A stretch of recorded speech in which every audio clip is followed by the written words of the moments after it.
सबसे पहले अहोई अष्टमी के व्रत के नियम और सावधानियां व व्रत को करने की विधि आइए जानते हैं। अहोई माता के व्रत में बिना स्नान किए पूजा अर्चना ना करें। इस दिन महिलाओं को मिट्टी से जुड़े कार्य करने से बचना चाहिए।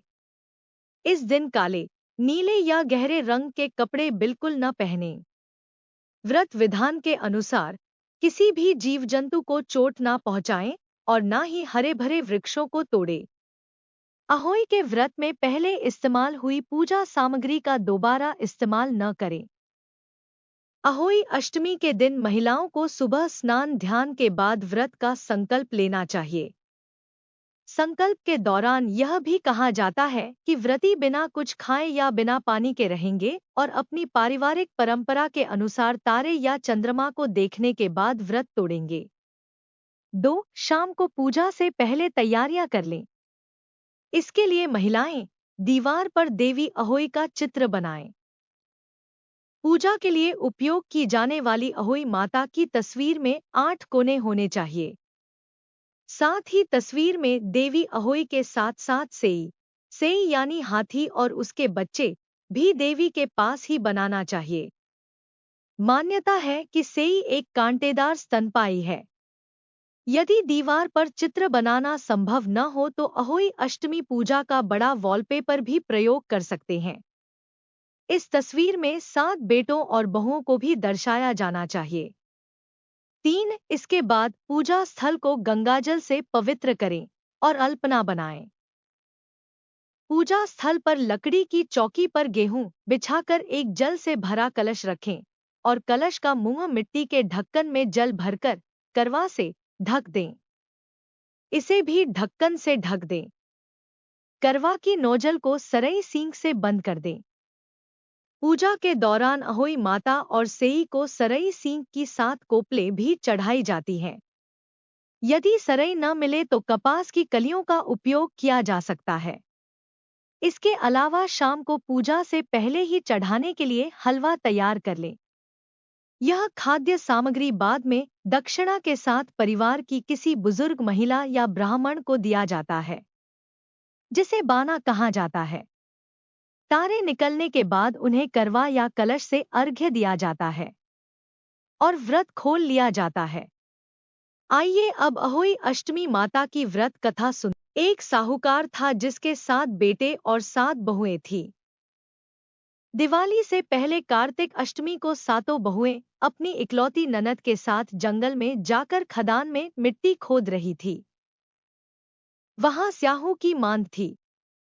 मिट्टी खोदते समय ननद के हाथ से स्याहू का बच्चा मर गया। इससे स्याहू माता बहुत नाराज हो गई और बोली, मैं तेरी कोख बांधूंगी। तब ननद अपनी 7 भाभियों से बोली, तुम में से कोई अपनी कोख बंधवा लो। सभी भाभियों ने अपनी कोख बंधवाने से इनकार कर दिया, परंतु छोटी भाभी सोचने लगी कि अगर मैंने अपनी कोख नहीं बंधवाई तो सासू जी नाराज होंगी। यह सोचकर ननद के बदले में छोटी भाभी ने अपनी कोख बंधवा ली। अब इसके बाद उसको जो बच्चा होता वह 7 दिन का होकर मर जाता। फिर एक दिन पंडित को बुलाकर पूछा, मेरी संतान 7वें दिन क्यों मर जाती है? तब पंडित ने कहा, तुम सुरही गाय की सेवा करो। सुरही गाय स्याहू माता की भाईली है। वह तेरी कोख खुलवा देगी, तब तेरा बच्चा जिएगा। अब वह बहुत जल्दी उठकर चुपचाप सुरही गाय के नीचे साफ सफाई कर आती। सुरही गाय ने सोचा, रोज उठकर कौन मेरी सेवा कर रहा है, सो आज देखूंगी। गौ माता खूब सवेरे उठी, देखती है कि साहूकार के बेटे की बहू उसके नीचे साफ सफाई कर रही है। गौ माता उससे बोली, क्या मांगती है? साहूकार की बहू बोली, स्याहू माता तुम्हारी भाईली है और उसने मेरी कोख बांध रखी है, सो मेरी कोख खुलवा दो। गौ माता ने कहा, अच्छा ठीक है। अब तो गौ माता समुद्र पार साहूकार की बहू को अपनी भाईली के पास लेकर चल पड़ी।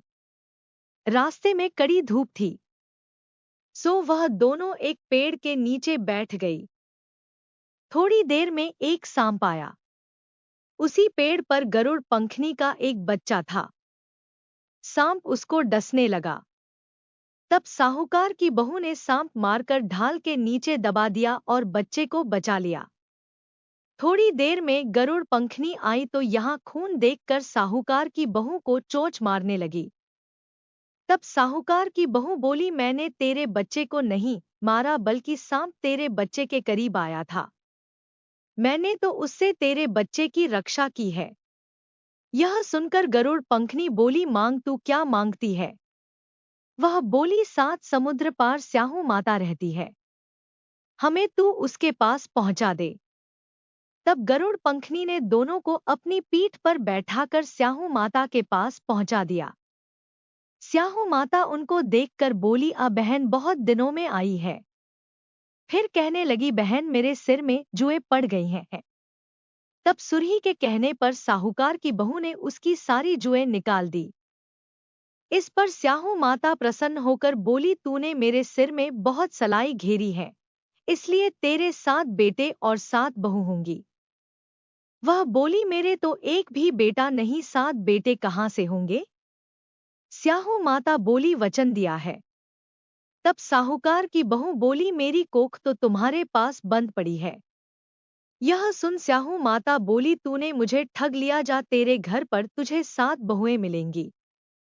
तू जाकर उजमन करियो, 7 अहोई बनाकर 7 कढ़ाई करियो।